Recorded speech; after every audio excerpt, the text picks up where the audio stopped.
எல்லோருக்கும் வணக்கம். இது உங்கள் study with Darshan YouTube channel. நம்ம இந்த வீடியோவில் மே 21ஆம் தேதிக்கான கரண்ட் அஃபேர்ஸ் பார்க்க போகிறோம். இன்றைக்கான கரண்ட் அஃபேர்ஸ் பார்க்கறதுக்கு முன்னாடி எஸ்டர்டே கரண்ட் அஃபேர்ஸ் ரிவிஷன் பார்த்துட்டு ஸ்டார்ட் பண்ணலாம்.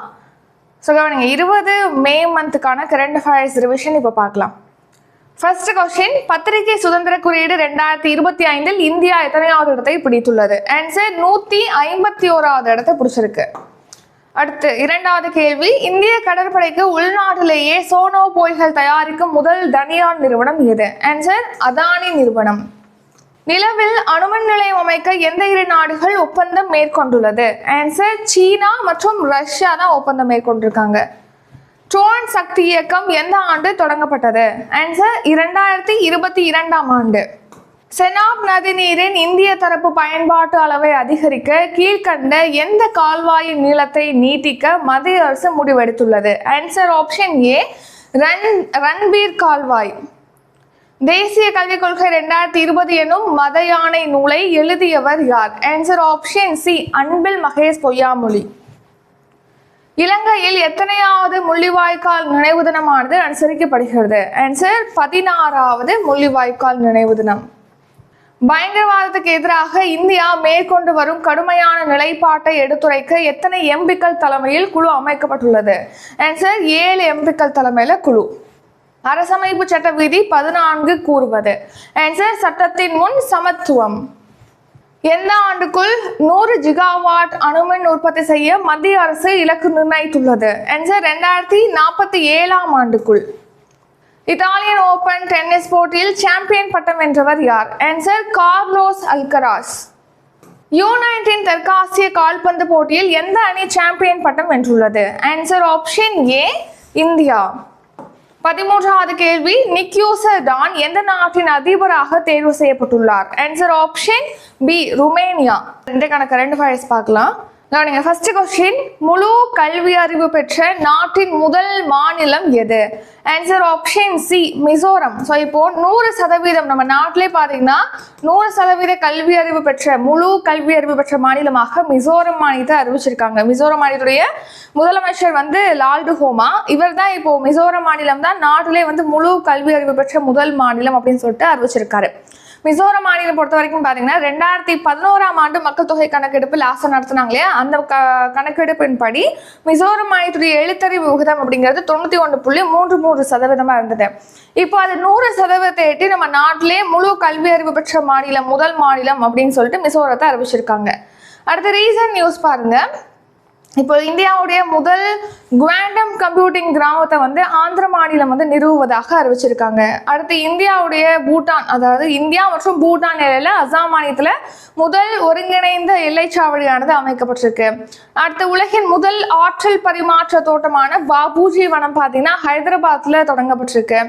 இந்தியாவுடைய முதல் கப்பல் கட்டுதல் பழுது பார்க்குதல் மறுசுழற்சி கொள்கை 2025 மகாராஷ்டிரா ரிலீஸ் பண்ணியிருக்காங்க.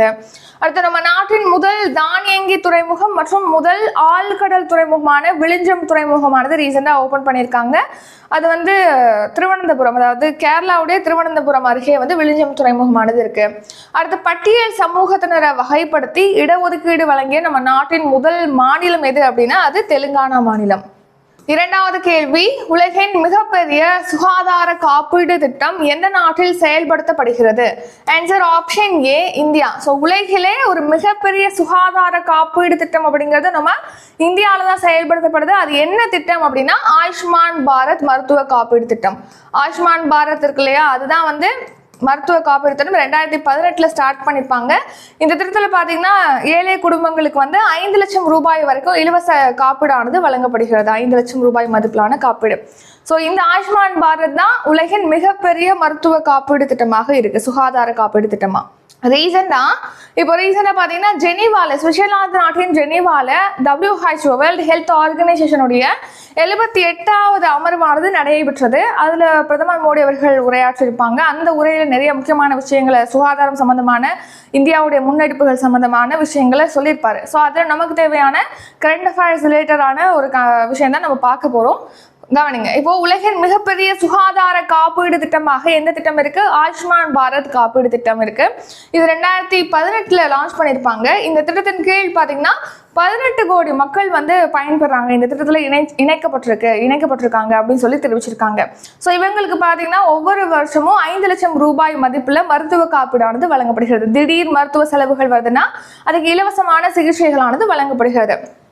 நெக்ஸ்ட் பார்த்தீங்கன்னா இந்த ஸ்கீம் இப்போ ரீசனாக தான் விரிவாக்கம் செஞ்சிருப்பாங்க. 70 வயதுக்கு மேற்பட்ட மூத்த குடிமக்களுக்கு இந்த ஸ்கீமை இப்போ ரீசெண்டா, அதாவது போன வருஷம் அக்டோபர் மாதம் 29ஆம் தேதி 70 வயதுக்கு மேற்பட்ட மூத்த குடிமக்களுக்கும் இந்த திட்டமானது விரிவாக்கம் செய்யப்பட்டது. நெக்ஸ்ட் மக்கள் மருந்தகம் திட்டம். இந்த ஸ்கீம் எப்போ இனிஷியலா லான்ச் பண்ணாங்கன்னா 2008 வந்து ஃபர்ஸ்ட் இனிஷியலா லான்ச் பண்ணியிருப்பாங்க. அதுக்கப்புறமா பார்த்தீங்கன்னா 2015 அதை மறுபடியும் சீரமைச்சு மறுபடியும் இன்ட்ரடியூஸ் பண்ணியிருப்பாங்க மக்கள் மருந்தகம் திட்டம். ஸோ அதன்படி பார்த்தீங்கன்னா மக்கள் மருந்தகங்களானது 15,000க்கும் மேற்பட்ட மக்கள் மருந்தகங்கள் நம்ம நாடு முழுக்க அமைக்கப்பட்டிருக்கு. எதுக்காக மக்கள் மருந்தகம் அப்படின்னு கேட்டிங்கன்னா மலிவான விலையில மருந்து பொருட்கள் மெடிசன்ஸ் வந்து அங்கே கொடுக்குறாங்க. குறைந்த விலையில 80%லேருந்து 30%லேருந்து 80% வரைக்கும் மலிவான விலையில இங்கே மருந்து பொருட்களானது கிடைக்குது. அது மட்டும் இல்லாமல் இந்த திட்டத்தினால பார்த்தீங்கன்னா ஏழை மக்கள் வந்து குறைவான விலைக்கு மருந்துகளை பெறாங்க. இதுல வந்து ஜெனரிக் மெடிசன் தான் விற்பனை செய்யறாங்க மோஸ்ட்லி இந்த மக்கள் மருந்தகத்துல, அதாவது பொது பெயர் மருந்துகள் அப்படின்னு சொல்லுவோம். நெக்ஸ்ட் யூவின் வலைதளம். அதாவது என்னன்னா கர்ப்பிணி பெண்கள் அப்புறம் குழந்தைகளுக்கு பாத்தீங்கன்னா தடுப்பூசி, தேசிய தடுப்பூசி அட்டவணையின் கீழ் தடுப்பூசிகளானது வழங்கப்படுகிறது. ஸோ அந்த தடுப்பூசி திட்டத்தை கண்காணிக்கிறதுக்காக யூவின் அப்படிங்கிற வலைதளமானது தொடங்கியிருக்காங்க. யூவின் வலைதளம் பார்க்கும்போது இன்னும் 2 வலைதளம் நம்ம ஞாபகம் வரணும். அது என்ன அப்படின்னா ஜூவின் வலைதளம். இப்போ ரீசெண்டாக தான் வந்து வெறிநாய் கடி அப்புறம் பாம்பு கடினால பாதிக்கப்பட்டவங்களுக்கு தடுப்பூசி இருப்புகளை உறுதிப்படுத்துறதுக்காக ஜூவின் வலைதளம் ஸ்டார்ட் பண்ணாங்க. அதே மாதிரி கோவின் வலைதளம். ஸோ கோவின் வலைதளம் எதுக்காக அப்படின்னு கேட்டிங்கன்னா இந்த COVID-19 டைம்ல 2 தவணையாக தடுப்பூசி பூஸ்டர் டோஸ்லாம் செலுத்தணும் இல்லையா, அந்த தடுப்பூசி விவரங்களை சேகரிப்பதற்காக இந்த கோவின் வலைதளமானது இன்ட்ரடியூஸ் பண்ணியிருப்பாங்க. அடுத்து டெலிமெடிசன், அதாவது தொலைதூர மருத்துவ சேவை. இப்போ பார்த்தீங்கன்னா ஒரு தொலைதூர பகுதியில் கிராமத்தை சேர்ந்தவங்களா இருக்காங்க, அங்கே ஹாஸ்பிட்டல் இல்லை, மருத்துவர்கள் நவீன மருந்து பொருட்கள் இல்லை, மருத்துவ ஆலோசனைகள் கிடைக்காது. அப்படிங்கிற பட்சத்தில் நமக்கு இ-சஞ்சீவினி அப்படிங்கிற ஒரு திட்டமானது தொடங்கியிருக்காங்க. இ-சஞ்சீவினி அப்படிங்கிற ஒரு செயலி இருக்கு.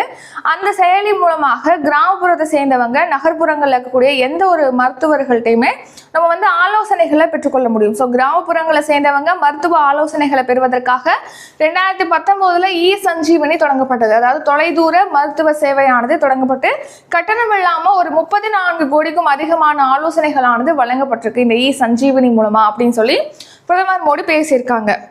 நெக்ஸ்ட் 3rd கொஸ்டின், பிரசாத் திட்டம் எந்த துறையால் செயல்படுத்தப்படுகிறது? ஆன்சர் ஆப்ஷன் டி, சுற்றுலாத்துறை. ஸோ பிரசாத் அப்படிங்கிறது என்னன்னா ஒரு ஆன்மீக சுற்றுலா திட்டம். ஆன்மீகத்துக்கு இப்போ நிறைய பேர் மத ரீதியில பார்த்தீங்கன்னா நிறைய ஆன்மீக தலங்களுக்கு சுற்றுலா போறாங்க. ஸோ அதை மேம்படுத்தணும், ஆன்மீக தலங்களுடைய உள்கட்டமைப்பை மேம்படுத்தி சுற்றுலாவை அதிகப்படுத்தணும் அப்படிங்கிறதுக்காக தான் பிரசாத் திட்டமானது சுற்றுலாத்துறையினால செயல்படுத்தப்படுகிறது. இந்த திட்டம் மட்டும் இல்லாமல் சுற்றுலாவை மேம்படுத்தணும் அப்படின்னு சொல்லிட்டு ஸ்வதேஷ் தர்ஷன் இந்த திட்டமும் செயல்படுத்துறாங்க. பிரசாத் அப்புறம் ஸ்வதேஷ் தர்ஷன் அப்படின்னு சொல்லிட்டு சுற்றுலாத்துறையினால இந்த 2 திட்டங்களுமே செயல்படுத்தப்படுது.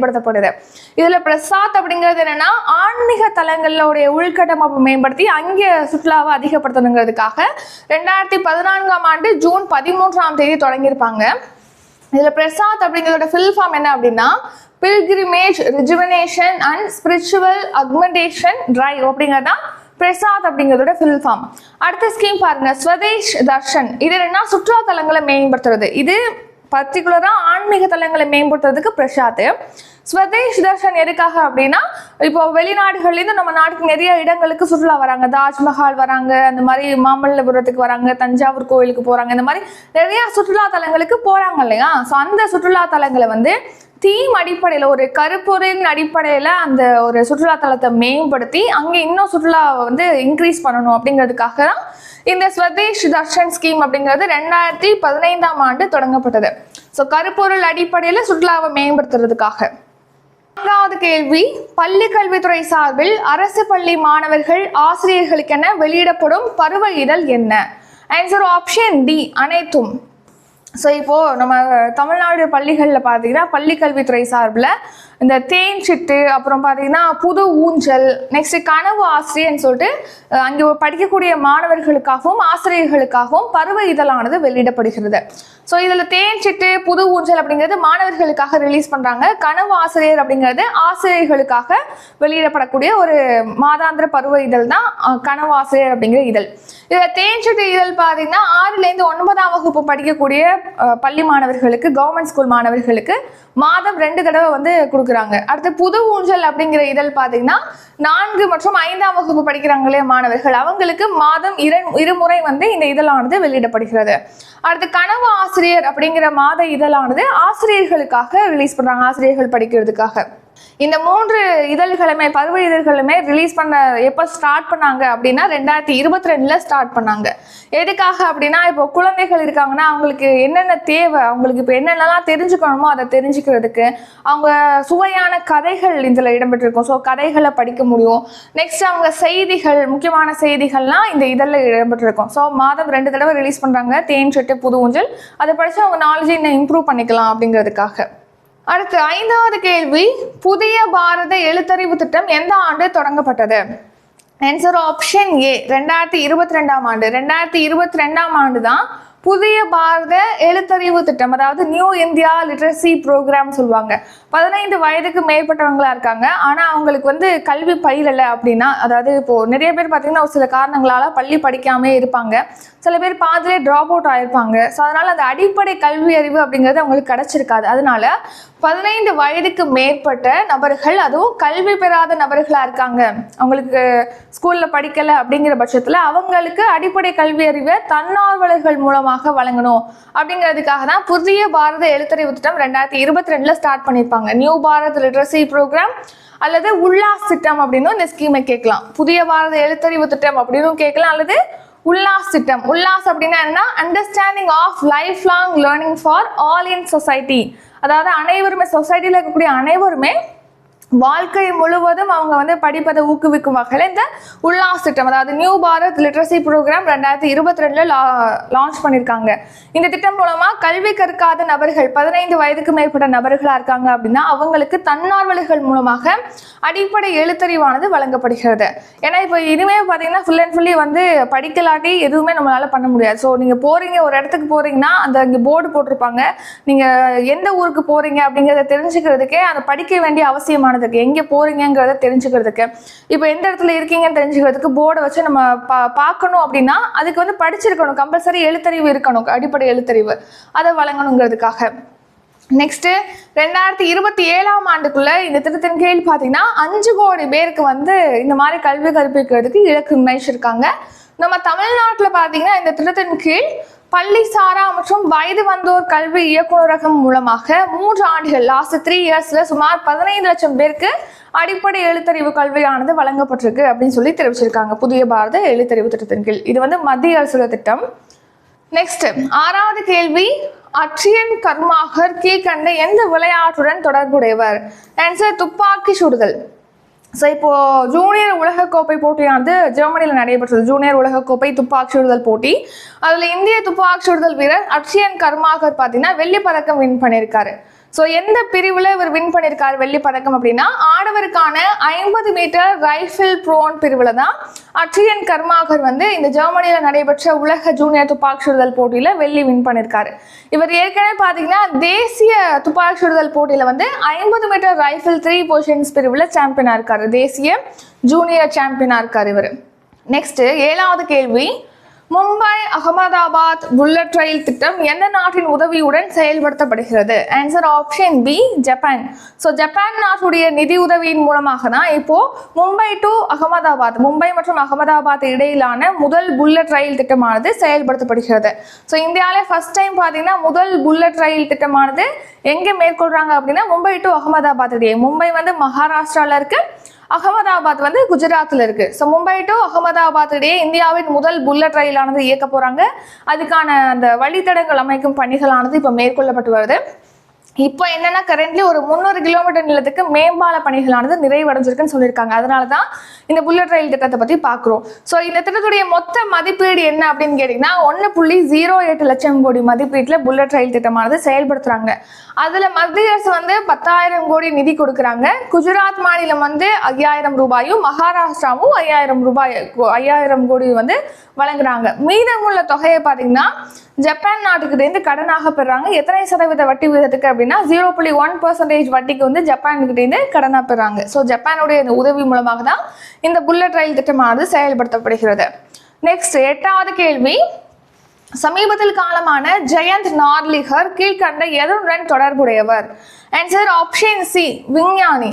ஸோ இந்த ஜெயந்த் நார்லிகர் என்பவர் வந்து ஒரு விஞ்ஞானி. இவர் சமீபத்தில் காலமாயிட்டாரு. ஸோ இவர் ஒரு பிரபல வானியல் விஞ்ஞானி. ஸோ இவர் பார்த்தீங்கன்னா பிரிட்டன் நாட்டை சேர்ந்த பிரபல விஞ்ஞானியான ஃப்ரெட் ஹாயிலோட இணைஞ்சு ஒரு கோட்பாடு ரிலீஸ் பண்ணியிருக்காரு. அதாவது ஹாயில் நார்லிகர் புவியீர்ப்பு விசை கோட்பாடை வந்து உருவாக்கியிருக்காரு. இந்த ஹாயில் நார்லிகர் புவியீர்ப்பு கோட்பாட்டுக்காக இவர் சர்வதேச அளவில் ஃபேமஸ் ஆயிருக்காரு. ஜெயந்த் நார்லிகர் என்பவர் இப்போ ரீசனாக இவர் காலமாயிட்டாரு. ஸோ இவருக்கு 1965 பத்மபூஷன் விருது வழங்கப்பட்டிருக்கு. 2004 பத்ம விபூஷன் விருது வழங்கப்பட்டிருக்கு. இவர் பார்த்தீங்கன்னா நிறைய நூல்கள் எழுதியிருக்காரு, அறிவியல் சம்பந்தமான புத்தகங்கள். இவருடைய சுயசரிதை நூலை எழுதியிருக்காரு. சுயசரிதை நூலுக்காக மராத்தியில் எழுதின நூலுக்காக 2014ஆம் ஆண்டு சாகித்ய அகாதமி விருதானது இவருக்கு வழங்கப்பட்டிருக்கு, ஜெயந்த் நார்லிகர் என்பவருக்கு. நெக்ஸ்ட், இப்போ சமீபத்தில் பார்த்தீங்கன்னா அணுசக்தி ஆணையத்தோட முன்னாள் தலைவர் மற்றும் அணுசக்தி துறையுடைய முன்னாள் செயலரான டாக்டர் ஸ்ரீனிவாசன் அவர்களும் இப்போ ரீசெண்டாக காலமாக இருக்காரு. அடுத்து 9வது கேள்வி, மக்களை தேடி மருத்துவம் திட்டம் எந்த ஆண்டு தொடங்கப்பட்டது? ஆன்சர் ஆப்ஷன் ஏ, 2021ஆம் ஆண்டு. 2021 ஆகஸ்ட் மாதம் தான் இந்த மக்களை தேடி மருத்துவம் திட்டமானது தொடங்கப்பட்டது. இந்த திட்டத்தின் கீழ் பார்த்தீங்கன்னா தொற்றா நோய்களுக்கு பிறருக்கு பரவாத தொற்றா நோய்களான சர்க்கரை நோய், உயர் ரத்த அழுத்தம், இந்த மாதிரியான பாதிப்புகளுக்கு வீடுகளுக்கே சென்று பரிசோதனை அளித்து அவங்களுக்கு சிகிச்சையானது வழங்கப்பட்டு வருகிறது. ஃபர்ஸ்ட் டெஸ்ட் பண்ணுவாங்க, எல்லா வீடுகளுக்கும் சென்று டெஸ்ட் பண்ணி அவங்களுக்கு நோய் இருப்பது உறுதி செய்யப்பட்டது அப்படின்னா அவங்களுக்கு சிகிச்சைகளானது வழங்கப்பட்டு வருது இந்த மக்களை தேடி மருத்துவம் திட்டத்தின் கீழ். ஸோ இப்போ இந்த மக்களை தேடி மருத்துவம் திட்டத்தினால கவர்மெண்ட் ஹாஸ்பிட்டலில் நாடுறவங்களோட எண்ணிக்கை இப்போ 20% அதிகரிச்சிருக்குன்னு சொல்லியிருக்காங்க. ஏன்னா வீட்டுக்கு போய் அவங்களுக்கு ஏதாவது பாதிப்பு இருக்கான்னு நம்ம பரிசோதனை பண்ணி கண்டுபிடிச்சிடறோம். அவங்களுக்கு நோய் இருக்குது அப்படின்னு சொல்லிட்டு உறுதிப்படுத்திட்டாங்க அப்படின்னா அவங்களுக்கு மருந்து பொருட்கள் வாங்குறதுக்கெல்லாம் வந்து சஜஸ்ட் பண்ணுறாங்க இல்லையா. ஸோ அதனால் அவங்க கவர்மெண்ட் ஹாஸ்பிட்டலுக்கே வந்து மேக்ஸிமம் போகிறாங்க. ப்ரைவேட் ஹாஸ்பிட்டல் இதுக்கு முன்னாடி போனவங்களும் இப்போ வந்து இந்த முன்னெடுப்பின் காரணமாக கவர்மெண்ட் ஹாஸ்பிட்டலில் நாடி செல்கிறாங்க அப்படின்னு சொல்லி அது வந்து இப்போ 20% அதிகரிச்சிருக்கு அப்படின்னு தெரிவிச்சிருக்காங்க. கவனிங்க, அரசு மருத்துவ சேவைகளை பயன்படுத்துறவங்களோட எண்ணிக்கை இப்போ 20% உயர்ந்திருக்கு மக்களை தேடி மருத்துவம் திட்டத்தினால. இந்த ஸ்கீம் வந்து சர்க்கரை நோய், உயர் ரத்த அழுத்தம், இந்த மாதிரியான தொற்றா நோய்களுக்காக வீடுகளுக்கே சென்று பரிசோதனை மேற்கொள்ளப்பட்டு சிகிச்சைகளானது வழங்கப்பட்டு வருது. இதுல இப்போ உயர் ரத்த அழுத்தத்தினால பாதிக்கப்பட்டவங்க எவ்வளவு பேர் பயன்பெறாங்க அப்படின்னா 1.18 கோடி பேர். சர்க்கரை நோயினால் பாதிக்கப்பட்டவங்க பார்த்தீங்கன்னா 55.43 லட்சம் பேர் வந்து பயன்பெற்று வராங்க. இணை நோயாளிகள், 2 நோயுமே வந்து ஒருத்தவங்களுக்கு இருக்கும் இல்லையா, அந்த மாதிரி இணை நோயினால பார்த்தீங்கன்னா 50.95 லட்சம் நோயாளிகள் வந்து பாதிக்கப்பட்டிருக்காங்க. இந்த திட்டத்தின் கீழ் இவங்களுக்குலாம் சிகிச்சை அளிச்சிருக்காங்க. மொத்தமாக எவ்வளோ பேர் இந்த திட்டத்தின் கீழ் பயன்பெறாங்கன்னா 2.31 கோடி பேர் வந்து பயன்பெறாங்க. ஸோ இவங்களுக்கு எவ்வளோ கோடி முறை தொடர் சிகிச்சையானது வழங்கப்பட்டிருக்கு அப்படின்னா 4.50 கோடி முறை இவங்களுக்கு தொடர் சிகிச்சையானது வழங்கப்பட்டிருக்கு அப்படின்னு சொல்லி தெரிவிச்சிருக்காங்க. ஸோ மொத்தமாக இந்த மக்களை தேடி மருத்துவம் திட்டத்துக்காக எவ்வளோ கோடி இப்போ நம்ம செலவு பண்ணியிருக்கோம் தமிழக அரசு அப்படின்னா 721 கோடி ரூபாய் வந்து செலவு பண்ணியிருக்காங்க. 10வது கேள்வி, சர்வதேச யோகா தினம். ஆன்சர் ஆப்ஷன் பி, ஜூன் 21ஆம் தேதி. ஸோ ஒவ்வொரு வருஷமும் சர்வதேச யோகா தினமானது ஜூன் 21ஆம் தேதி அனுசரிக்கப்படுகிறது. இன்டர்நேஷனல் டே ஆஃப் யோகா, அதாவது யோகாவுடைய முக்கியத்துவம் குறித்த விழிப்புணர்வு, அதனால என்னென்ன பலன்கள் இருக்கும், ஸோ டெய்லி நீங்கள் யோகா செய்யணும் அப்படிங்கிறத வலியுறுத்தி தான் இந்த இன்டர்நேஷ்னல் டே ஆஃப் யோகா வந்து ஒவ்வொரு வருஷமும் ஜூன் 21ஆம் தேதி செலிப்ரேட் பண்ணுறோம். ஸோ ஃபஸ்ட்டு எப்போ இந்த யோகா டே வந்து ஸ்டார்ட் பண்ணாங்க செலிப்ரேட் பண்ணுறதுக்கு அப்படின்னா 2015 தான் முதல் முறை யோகா தினமானது அனுசரிக்கப்பட்டிருக்கு. ஸோ அதுக்கடுத்து இப்போ இந்த வருஷம் 11வது சர்வதேச யோகா தினமானது அனுசரிக்கப்படுகிறது. இந்த வருஷம் யோகா தினத்திற்கான தீம், கருப்பொருள் என்ன அப்படின்னா yoga for one earth one health. Yoga for one earth one health, அதாவது ஒரே பூமி ஒரே ஆரோக்கியத்துக்கான யோகா அப்படிங்கிறதா இந்த வருஷம் தீம். அடுத்து நேஷனல் ஆன்டி டெரரிசம் டே, அதாவது தேசிய பயங்கரவாத எதிர்ப்பு தினம். இது எப்போ அனுசரிக்கப்படுதுன்னா இன்னைக்கு தான் மே 21ஆம் தேதி. ஏன் மே 21ஆம் தேதி அனுசரிக்கப்படுதுன்னா நம்ம முன்னாள் பிரதமர், அதாவது நம்ம இந்தியாவுடைய முன்னாள் பிரதமர் ராஜீவ் காந்தி, நம்ம நாட்டுடைய இளைய பிரதமர் ராஜீவ் காந்தி அவர்கள் தான். ஸோ அவர் பார்த்தீங்கன்னா இந்த தினத்துல தான் வந்து கொலை செய்யப்பட்டிருப்பாரு. ஸோ முன்னாள் பிரதமர் ராஜீவ் காந்தியுடைய நினைவு தினமானது 1991 ஜூன் 21ஆம் தேதி வந்து காலமாயிருப்பாரு. ஸோ அதாவது விடுதலை புலிகள் இயக்கம் இருக்கு இல்லையா, அவங்களுடைய தற்கொலை படை தாக்குதல் காரணமாக இறந்திருப்பாங்க. ஸோ அதன்படி பார்த்தீங்கன்னா இவர் இறந்த தினமான ஜூன் 21ஆம் தேதி தேசிய பயங்கரவாத எதிர்ப்பு தினமாக கொண்டாடப்படுகிறது. அடுத்து இவர் பிறந்த நாள், இவருடைய பர்த்டே இருக்கு இல்லையா, அது வந்து ஆகஸ்ட் 20ஆம் தேதி. அது பார்த்தீங்கன்னா சத்பாவனா திவாஸ் அப்படின்னு சொல்லிட்டு செலிப்ரேட் பண்ணுறோம். Next short news. இந்தியாவுடைய நிலக்கரி இறக்குமதி பார்த்தீங்கன்னா 2024 to 25 1.7% குறைஞ்சிருக்கு. அதாவது எவ்வளவுக்கு தான் இறக்குமதி செஞ்சிருக்கோம் அப்படின்னா கடந்த நிதியாண்டில் 26.36 கோடி டன்னுக்கு தான் இறக்குமதி செய்யப்பட்டிருக்கு. சாரி, இது ஷார்ட் நியூஸ் வந்து அது கீழே போட்டிருக்கணும். சரி கவனிங்க. அடுத்து 11th கொஸ்டின். 2024 ஆண்டில் நாட்டின் வேலையின்மை விகிதம் ஆன்சர் 4.9%. ஸோ கடந்த ஆண்டு ஜனவரிலேருந்து டிசம்பர் வரைக்கும் நம்ம நாட்டில் வேலையின்மை விகிதம் அப்படிங்கிறது 4.9% இருந்திருக்கு. இப்போ பார்த்தீங்கன்னா மத்திய புள்ளியியல் அமைச்சக அலுவலகம் வந்து அந்த அலுவலகம் சார்பில் பீரியாடிக் லேபர் ஃபோர்ஸ் சர்வே அமைப்பு மூலமா ஃபர்ஸ்ட் டைம் பார்த்தீங்கன்னா மாதாந்திர வேலையின்மை தொடர்பான கணக்கெடுப்பு நடத்திருக்காங்க. மாதாந்திர அடிப்படையில் கணக்கெடுப்பு நடத்திருக்காங்க. அந்த மாதாந்திர கணக்கெடுப்பின்படி ஏப்ரல் மாதம் வேலையின்மை, இந்த வருஷம் ஏப்ரல் மாதத்துல வேலையின்மை விகிதம் அப்படிங்கிறது 5.1% இருக்கு. ஆனா போன வருஷம் அது 4.9% இருந்துச்சு. அது இப்போ வந்து 5.1% அதிகரிச்சிருக்குன்னு சொல்லி தெரிவிச்சிருக்காங்க. தேசிய அளவுல வேலை இல்லாம இருக்கக்கூடிய பெண்களுடைய விகிதம்ங்கிறது 5% இருக்கு. ஆண்களுடைய வேலையின்மை விகிதம் அப்படிங்கிறது 5.1% இருக்கு அப்படின்னு தெரிவிச்சிருக்காங்க. So next short news. Pakistan ராணுவ தலைமை தளபதி ஜெனரல் அசீம் முனீர் பார்த்தீங்கன்னா அவருக்கு இப்போ ஃபீல்டு மார்ஷல் அப்படிங்கிற பதவி உயர்வானது வழங்கியிருக்காங்க. அடுத்து பாகிஸ்தான் ஆக்கிரமிப்பு காஷ்மீர்ல லீபா பள்ளத்தாக்குல வந்து பாகிஸ்தானுடைய ராணுவ தளமானது இருந்திருக்கு. அதுல பார்த்தீங்கன்னா இந்தியா வந்து தாக்குதல் நடத்திருக்காங்க இந்த ஆபரேஷன் சிந்து நடவடிக்கையின் கீழ். எங்கன்னா இந்திய ராணுவத்துடைய சினார் படைப்பிரிவு தான் இந்த லீமா பள்ளத்தாக்கு பகுதியில் இருந்த ராணுவ தளத்துல அட்டாக் பண்ணியிருக்காங்க.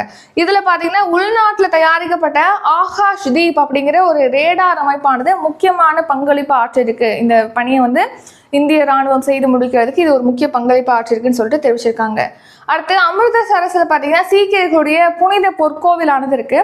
அந்த அட்டாக் நடந்துச்சு இல்லையா, அந்த ஆபரேஷன் சிந்து ஸ்டார்ட் பண்ணோம்னா பாகிஸ்தான் வந்து அட்டாக் பண்ணுவாங்க இல்லையா, அதுல இந்த பொற்கோவில் மீதுமே வந்து இலக்கு வைச்சிருந்ததாக தெரிவிச்சிருக்காங்க. அடுத்து இலங்கையில பாத்தீங்கன்னா விடுதலை புலிகளுக்கும் இராணுவத்துக்கும் இடையில வந்து உள்நாட்டு சண்டையானது போணுச்சு. அந்த உள்நாட்டு சண்டை முடிஞ்சு இப்போ 16வது ஆண்டு நினைவு தினமானது கொண்டாடப்படுகிறது. இந்த 16ஆம் ஆண்டு தினத்துல ஒரு 12,400 ராணுவ வீரர்களுக்கு பார்த்தீங்கன்னா பதவி உயர்வானது வழங்கியிருக்காங்க. எப்போ இந்த போர் முடிஞ்சிச்சு விடுதலை புலிகள் இயக்கத்துக்கும் அந்த இலங்கை நாட்டுடைய ராணுவத்துக்கும் எப்போ இந்த போர் வந்து முடிஞ்சிச்சு அப்படின்னா 2009 மே 18ஆம் தேதி. நெக்ஸ்ட் தென்கொரியாவுடைய பூசான் அப்படிங்கிற நகரத்துல பாத்தீங்கன்னா சர்வதேச அளவுல போல் வால்ட் போட்டியானது நடைபெற இருக்கு. அந்த போட்டிக்கு வந்து இந்திய அணியுடைய பயிற்சியாளராக சேலத்தை சேர்ந்த பயிற்சியாளர் இளம்பருதி வந்து தேர்வு செய்யப்பட்டிருக்காரு. அடுத்து பெரியார் பல்கலைக்கழகத்துடைய பொறுப்பு துணைவேந்தராக பெரியசாமி வந்து நியமிக்கப்பட்டிருக்காரு. நெக்ஸ்ட் இன்றைக்கான கரண்ட் அஃபேர்ஸ் ரிவிஷன் பார்க்கலாம். ஃபர்ஸ்ட் கொஸ்டின், முழு கல்வி அறிவு பெற்ற நாட்டின் முதல் மாநிலம் எது? Answer Mizoram. Option C Mizoram. உலகின் மிகப்பெரிய சுகாதார காப்பீட்டு திட்டம் எந்த நாட்டில் செயல்படுத்தப்படுகிறது? Answer India. பிரசாத் திட்டம் எந்த துறையால் செயல்படுத்தப்படுகிறது? ஆன்சர் ஆப்ஷன் ஏ சுகாதாரத்துறை. பள்ளி கல்வித்துறை சார்பில் அரசு பள்ளி மாணவர்களுக்கும் ஆசிரியர்களுக்கும் வெளியிடப்படக்கூடிய பருவ இதழ் என்ன? ஆன்சர் ஆப்ஷன் டி அனைத்தும். தேன் சிட்டு, புது ஊஞ்சல், கனவு ஆசிரியர். புதிய பாரத எழுத்தறிவு திட்டம் எந்த ஆண்டு தொடங்கப்பட்டது? ஆன்சர் 2022ஆம் ஆண்டு. ஆர்ச்சியன் கர்மாகர் கீழ்கண்ட எந்த விளையாட்டுடன் தொடர்புடையவர்? ஆன்சர் துப்பாக்கி சுடுதல். ஆப்ஷன் டி துப்பாக்கி சுடுதல். மும்பை அகமதாபாத் புல்லட் ரயில் திட்டம் எந்த நாட்டின் உதவியுடன் செயல்படுத்தப்படுகிறது? Answer option B Japan. சமீபத்தில் காலமான ஜெயந்த் நார்லிகர் கீழ்கண்ட எதனுடன் தொடர்புடையவர்? ஆன்சர் ஆப்ஷன் சி விஞ்ஞானி. மக்களை தேடி மருத்துவம் திட்டம் எந்த ஆண்டு தொடங்கப்பட்டது? ஆன்சர் ஆப்ஷன் ஏ 2021ஆம் ஆண்டு தொடங்கப்பட்டது. சர்வதேச யோகா தினம்? ஆன்சர் ஆப்ஷன் பி ஜூன் 21ஆம் தேதி சர்வதேச யோகா தினமானது அனுசரிக்கப்படுகிறது. அடுத்து 2024ஆம் ஆண்டில் நாட்டின் வேலையின்மை விகிதம்? ஆன்சர் 4.9% இருக்கு.